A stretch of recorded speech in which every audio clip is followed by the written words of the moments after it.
God speaks to you, you're never obligated to obey. You're just giving the opportunity to follow and trust.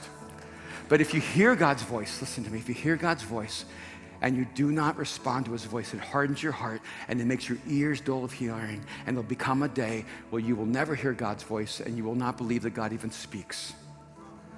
But if you hear God speak and you treasure his voice and you will lean into his voice, you will step into life and you will live. I was speaking at an event in Toronto, and this atheist came up to me. His name was John. He was from China. He was an engineer, and he said, "You're talking about the voice of God. What does God's voice sound like?" I said, "You're an atheist?" He goes, "Yes." And I said, "What are you doing here at this event?" He goes, "Well, a friend invited me." I said, "No, I mean, what are you doing here right now?"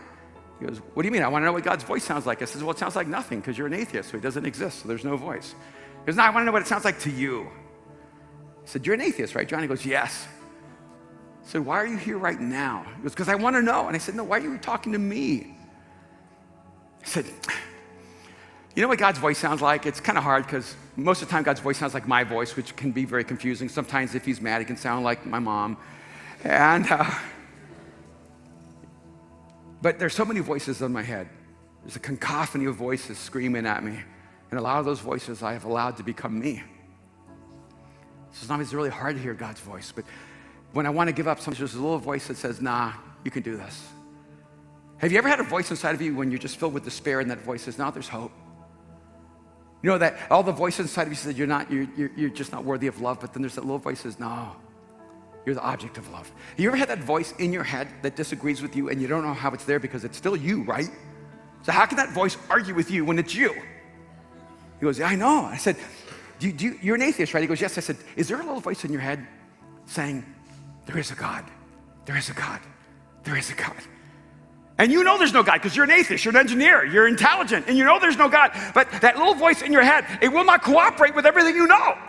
I said, it's like a parasite eating away at your brain, eating away at your reason, and you can't stop it. Just saying, "There's a God, there's a God, there's a God." He goes, "Yes." He goes, "It's like a parasite in my head. It keeps telling me there's a God. And I know there's not, but it keeps saying, yes, there is, yes, there is." I said, "John, that parasite in your head, that's God. That's God eating away at your doubt and your fear." See, God has a way of eating away at your despair and your hopelessness. God has a way of just silencing all the voices that steal life from you to become the voice that gives life to you.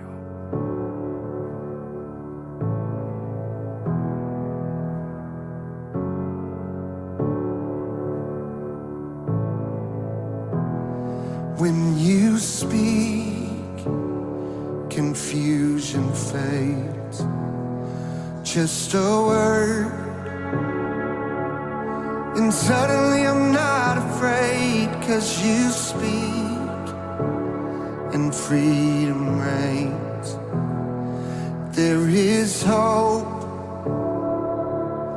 in every single word you say. I don't wanna miss one word you speak, 'cause everything you say is life to me. I don't wanna miss one word you speak. Quiet my heart, I'm listening. When sorrows roll and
So quiet my heart, I'm listening.